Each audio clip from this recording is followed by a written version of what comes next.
Hey, good morning to everybody. Happy Tuesday. It's Daryl here. It is bright and freaking early, man. It's 3 a.m. here in Connecticut on the East Coast. Okay, I'm going to talk about Donald Trump in this video. I decided I try not to talk about Donald Trump quite so much for two reasons. One, I seriously have a considerable amount of anxiety of what's going to happen, of what he's going to do to this country come November 2024. What's going to happen to this country? Either way, if he wins or loses, I can't imagine this going well in any way, shape, or form. I've actually heard some of the people that are going to the rallies talking about how they think America's going to go crazy if Donald Trump doesn't win, if they try to steal the election again. And I just, it scares me. The other reason is I don't believe there's like one single Trump supporter at this point that will change his mind. I think all Trump supporters that are cult followers of him right now are just cult followers for life. I don't think anything I say or do or any points I make or pictures or evidence I present will change one single person's mind, unfortunately. All right, but I have to talk about this. I'll say it again. I don't understand this. For the life of me, I don't even, especially like family members and friends. I said this before. I will never, ever date a woman. If the woman is a Trump supporter, that is a deal breaker. I don't care if she's Christy Brinkley or what's her name? Megan Fox. I don't care who she is. If she's a Trump supporter, I will. That's it. It's a deal breaker. I don't understand how anybody could look at this guy.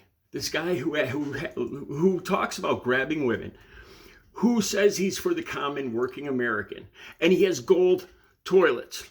I mean, these are all facts. What are the purpose of gold toilets? It's not like something you can enjoy, like a yacht. It is wealth for the gaudy sake of wealth. And he claims to be for the common working man. I don't get it. Okay, so he had a rally in Wildwood, and there's a couple things that he said. There's more than a couple things, but I'm going to mention a few. The links will be right down below, so you can see him saying this yourself. Okay, first of all, he bragged once again. This is so transparent. I don't understand how Trump supporters don't see this. He's constantly bragging about size. That his crowds are bigger than You could tell that Stormy Daniels was telling the truth about Little Mushroom, because this guy is constantly worried about that he's got bigger this or bigger fans or bigger ratings or a bigger tie. It's sad, really. If he wasn't so dangerous, it would be sad. Okay, so they brag about having 80 to 100,000 people. I found a picture of a Grateful Dead concert with 100,000 people.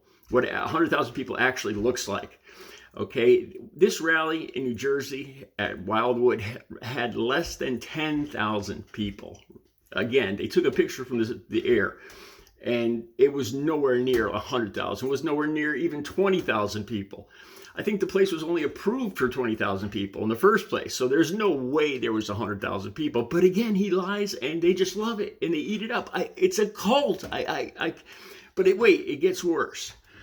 So he starts talking about immigrants, okay? And, I like to think I'm a rational, fairly intelligent person. I think there's good and bad people in all countries of all races. I don't think people from south of here, Central America, South America, I don't think there's somehow worse people or bad people.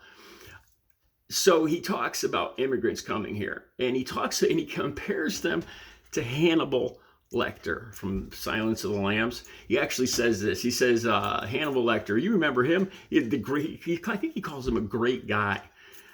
I know Trump supporters are going to say that he was just being facetious or whatever, but so he starts talking about Hannibal Lecter.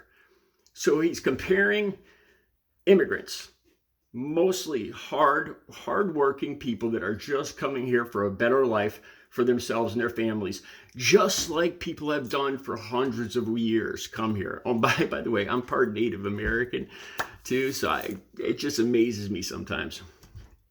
Okay, so he compares them. Now he doesn't just call them, I can't even say what he called them before, but now he's actually trying to say that they're like Hannibal Lecter.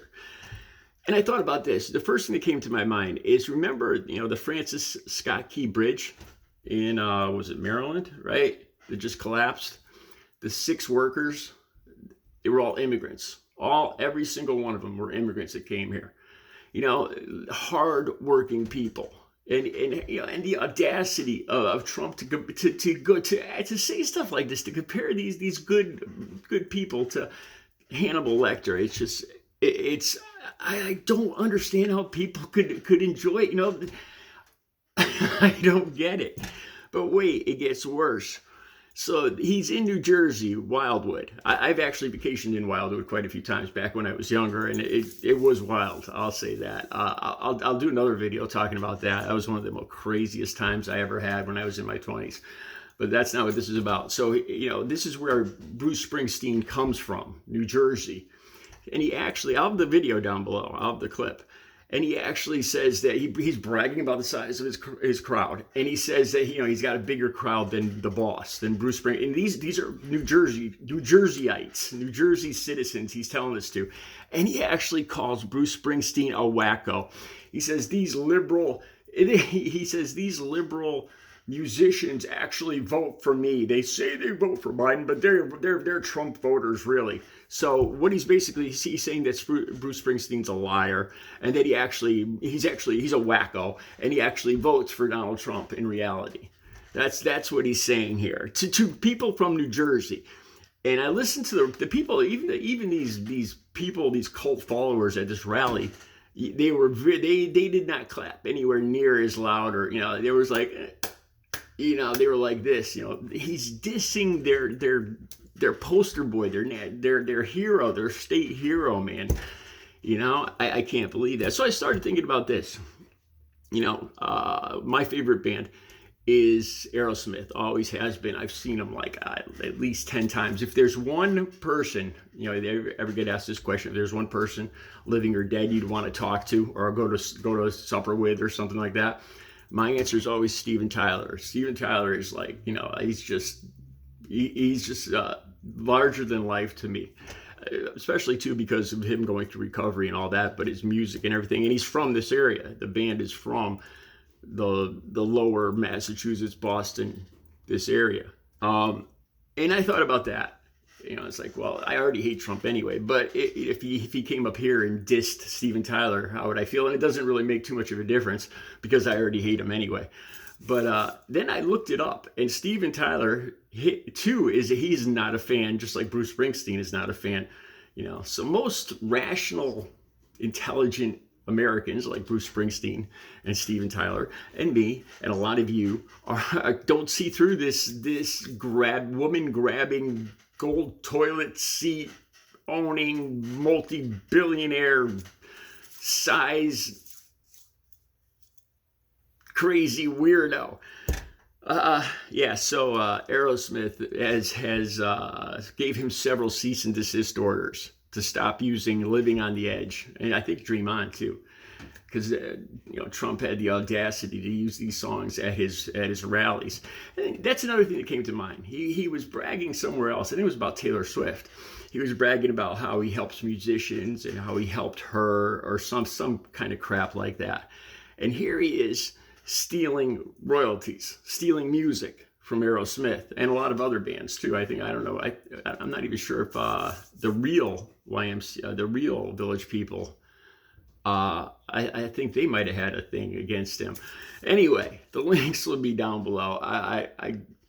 I just had to vent. It's not the usual video here. I'll be back with another video, but I just had to talk about this. Like I said, I didn't see much point in making a Trump video because either you're like me and you can't stand it and you just can't believe that people are actually listening to this guy, or you're a cult follower and nothing anybody says or does will ever change your mind.